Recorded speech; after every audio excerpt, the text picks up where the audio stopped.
अस्सलाम वालेकुम नाज़रीन, कामों की डिजिटल मीडिया एसोसिएशन के प्लेटफॉर्म से मैं हूं मियां शफीक और आप देख रहे हैं वॉइस ओवर कामों की। नाज़रीन, जिन मुल्कों के खेलों के मैदान आबाद होते हैं वहां के अस्पताल जो है वीराने में होते हैं। मैं इस वक्त मौजूद हूं साधु की मिनी स्टेडियम कम्प्लेक्स के बाहर मौजूद हूँ। ये वाहद साधु की आवाम के लिए वज़ीर आला पंजाब की जानब से स्टेडियम तो कायम कर दिया गया। इस स्टेडियम पे आवाम के टैक्स के पैसे से करोड़ रुपया यहाँ पर खर्च किया गया।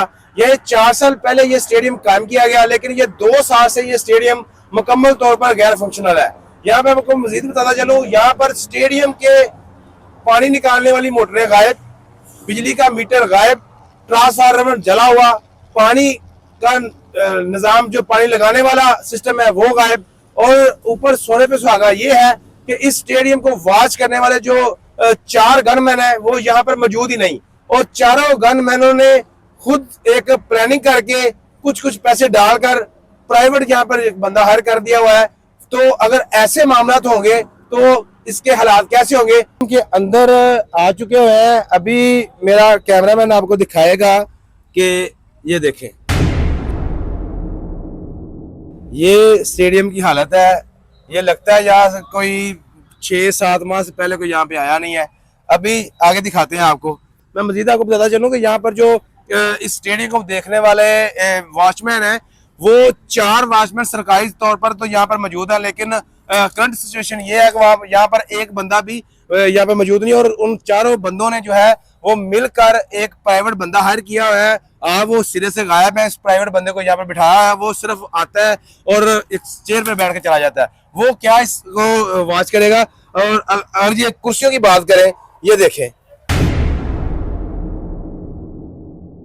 ये हुकूमत पंजाब की जानब से अवाम के टैक्स पे से करोड़ों रुपए लगाकर, हुकूमत का यही काम होता है, हुकूमतें अवाम को सहूलत तो मैसर कर देती हैं, लेकिन इनको जो वाच करना वो मुतलका इंतजामिया की जिम्मेदारी होती है। ये मुतलका इंतजामिया की अदम तवज्जो की वजह से ये जो स्टेडियम है ये खंडरात में तब्दील हो चुका हुआ है। अभी आपको दिखाते हैं, करोड़ों रुपए लगाकर हुकूमत करने तो लगाकर दे दिए अपनी अवाम के लिए, लेकिन इंतजामिया ने जो है मुकम्मल इसको इग्नोर किया है। उनकी मुकम्मल अदम तवज्जो की वजह से ये अब मेरे लेफ्ट साइड पे मेरा कैमरामैन दिखाएगा तो ये देखिए यहाँ पर पानी खड़ा है। ये ऐसे लग रहा है जैसे यहाँ पर कोई जनाज की पैदावार की जा रही है। ये कोई ज़रई रकबा लग रहा है, लेकिन ये बदकिस्मती का ज़रई रकबा नहीं है। ये साधोगी का करोड़ों रुपए की लागत से तैयार किया गया मिनी स्टेडियम है। अभी हमारे साथ यहाँ पे जो ड्यूटी पे मौजूद गार्ड हैं, अभी उनसे बात करेंगे। अस्सलाम वालेकुम। क्या नाम है आपका? गुफार। इरफान? गुफार। गफार जी। गफार भाई, आप कितनी देर से यहाँ पे हैं? 1.5 साल हो गए। 1.5 साल से यहाँ पे आप सरकारी मुलाजिम हैं? नहीं, प्राइवेट। तो जो सरकारी मुलाजिम है वो किधर है? वो ड्यूटी खत्म हो गई, चले गए। ड्यूटी खत्म होने के बाद चले गए हैं। आप 1.5 साल से इधर क्या कर रहे हैं? यही ड्यूटी दे रहे हैं। नहीं, आप बंदे प्राइवेट हैं तो ड्यूटी 1.5 साल से कैसे कर रहे हैं आप? वो चले जाते हैं तो फिर उनके बाद मैं ड्यूटी। अच्छा, वो 4 गार्ड हैं यहाँ पे, 2 रात को 2 दिन को। तो जो रात वाले हैं वो कब आते हैं? वो 7 बजे। एक आता है बंदा, 2 आते हैं? 2 आते हैं, मगर 7 बजे आते हैं। 7 बजे आते हैं। तो आप को पे कौन देता है? ये गार्डों से लेते हैं। आप गार्ड आपको पे देते हैं? कितनी पे लेते हैं आप? छोड़े बता दें ना कितने लेते हैं? 10,000।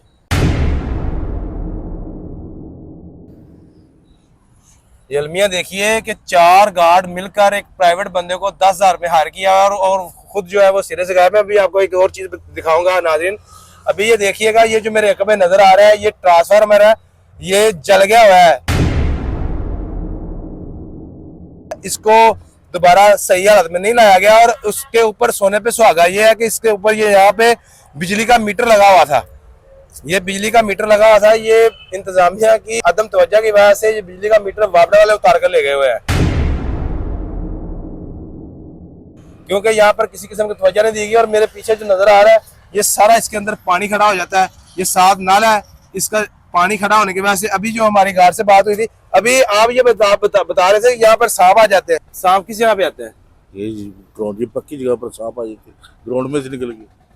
ग्राउंड में पक्की जगह पे सांप आ जाते हैं और ये देख लिया कि वरांडे में तब्दील हो चुका है, जिसकी वजह से यहाँ पे सांप आ जाते हैं। और जो यहाँ पर प्राइवेट गार्ड रखा है वो पता नहीं कैसे बचा है, ये अल्लाह जानता है। हमारे साथ कुछ यहाँ पे मुकामी जो अफराद हैं वो मौजूद है।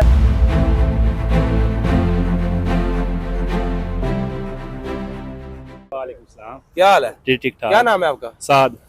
साद भाई, ये जिस स्टेडियम में हम लोग खड़े हैं, जी जी, ये कब से ऐसे है? ये तकरीबन साल हो गया ऐसे ही है। साल से ऐसे ही जी है? जी। तो यहाँ पे कोई खेलने के लिए नहीं आता? नहीं, कोई खेलने के लिए नहीं आता। 2-3 दफा हमने इसको अपने पैसों से 60-70 हज़ार रुपया लगा के ना इसको रिन्यू कराया था, फिर पानी आ जाता था। आपने अपने पैसों से ही जी जी, कराया? हमने अपने पैसों से, खिलाड़ियों ने मिल के पैसे इकट्ठे किए थे। रिस्पॉन्सिबिलिटी जो है ना, ये रिस्पॉन्सिबिलिटी मुतलका इंतजामिया की है। उनको अवाम का टैक्स पेयर के पैसे वो इकट्ठे करते हैं, अवाम से पैसे इकट्ठे करते हैं, लेकिन जो बुनियादी सहूलत है सपोर्टर की वो उसको नहीं मिल रही। अभी मजीद जो है शहरी उनसे बात करेंगे। अस्सलाम वालेकुम जी। जी बात साहब, सर क्या हाल है आपका? ठीक ठाक है? अल्हम्दुलिल्लाह। इस साधु की का रहायशी हूँ। अच्छा जी। ये मंसूबा जो बनाया गया गवर्नमेंट ऑफ पाकिस्तान की तरफ से, करोड़ों रुपए लगा इस पे, नो डाउट सबको पता है। लेकिन यहाँ कुछ ठेकेदारों की गफलत कि उन्होंने काम सही नहीं किया, कि यहाँ का जो मटेरियल है ना वो ठीक नहीं है। उसके अलावा ये साइडों पे जो फैक्ट्री है ना जी, उनका लेवल ऊपर है, तो इस ग्राउंड का लेवल जो है ना वो नीचे है। ये नाला बना हुआ है वो नहीं चल रहा, उसके थ्रू सारा पानी स्टेडियम के अंदर आ जाता है। तो अब आप आगे जाके देखें तो ये बिल्कुल ही ना फोम बना हुआ है स्टेडियम, इस पे गेंद ही नहीं चल ही नहीं सकती। ये जो बच्चे हैं ना यहाँ खेलते हैं जी, नेट प्रैक्टिस करते हैं यहाँ पे, इन्होंने अपनी जेब में से 40-50 हज़ार रुपया देखना 2-3 दफ़ा ये घास कटवाई है। लेकिन वो क्या है कि बारिश होती है तो फिर वही घास उगाती, और घास ये वो है कि जो बारिश में उगने वाली घास है, तो इसको कंट्रोल नहीं कर सकता। चार तो बंदे। आप समझते हैं ये किसकी रिस्पॉन्सिबिलिटी है? इसको सर- मेंटेन करना किसकी रिस्पॉन्सिबिलिटी? सर गफलत तो सारी हमारी सरकारी अदारों की है, जिन्होंने इसको कंट्रोल करना था, बना दिया करोड़ों रुपए लगा के, लेकिन देखिए, इसको एक कंट्रोल करने के लिए गवर्नमेंट की हुकूमत पंजाब की, ये उन्हें इस बात पे तो अप्रिशिएट करना चाहिए कि उन्हें करोड़ों रुपए लगा के आवाम की सहूलत के लिए एक स्पोर्ट कम्प्लेक्स बना दिया। वो खुद को इसको आगे तो उन्होंने वाच नहीं करना, ये मुतलका दावों ने इन्हें वाच करना, ये उनकी रिस्पॉन्सिबिलिटी है। जी, उसके ऊपर क्या कहेंगे आप? जी बिल्कुल ऐसे ही है। करोड़ों रुपये वाकई गवर्नमेंट ने लगाया, करोड़ों रुपए लगाने के बाद भी इसकी लुक आफ्टर के लिए गवर्नमेंट ने 4 मुलाजम यहाँ पर रखे हुए हैं। अच्छा जो 2 पहले टाइम होते हैं, 2 पिछले टाइम होते हैं। अच्छा। वो 4 के 4 सिर्फ तनख्वाह ले रहे हैं, वो यहाँ पे बिल्कुल नहीं आ रहे। उन्होंने आप यहाँ पे एक लड़का रखा हुआ है, वो उसे थोड़े थोड़े पैसे देते हैं, वो गरीब बंदा है, वो यहाँ पे इधर बैठा हुआ है, वो कुछ नहीं करता क्योंकि उसको पैसे थोड़े से मिलते हैं बेचारे को। आप क्या कहेंगे इस बारे में? जी, हम तो सिर्फ हुकूमत वज़ीर आला मरीम नवाज से अपील करते हैं कि हमारे इस शहर के जो ये स्टेडियम तो आपने बना दिया, या आपके अदारों ने या जिस भी हुकूमत ने बना दिया, आपसे तो हम शुक्रिया अदा करते हैं और मुतलका अदारों से ये अपील करते हैं कि इसे देखें, हमारे नौजवानों का मुस्तकबिल तबाह ना करें। जी, जैसे कि आपने देखा कि हुकूमत पंजाब का एक स्लोगन था कि मंशियात से इनकार, खेलों से प्यार। अगर उसी स्लोगन को मद्देनजर रखें तो हमारी डीसी गुजरावाला और असिस्टेंट कमिश्नर कामों से हम्बली रिक्वेस्ट है कि ये करोड़ों रुपए का लागत से तैयार किया जाने वाला ये स्टेडियम जो है, ये सिर्फ अदम तवज्जो की वजह से वीराने का मंजर पेश कर रहा है। खुदारा इस स्टेडियम को इस तरफ तवज्जो दें, और जो यहाँ पे तकरीबन 1 से 1.5 लाख आबादी का ये जो साधु की शहर है, इसके जो बच्चे हैं वो खेलों से प्यार करें। वो खेलों से प्यार करेंगे तो मंशिया से इनकार करेंगे। जी।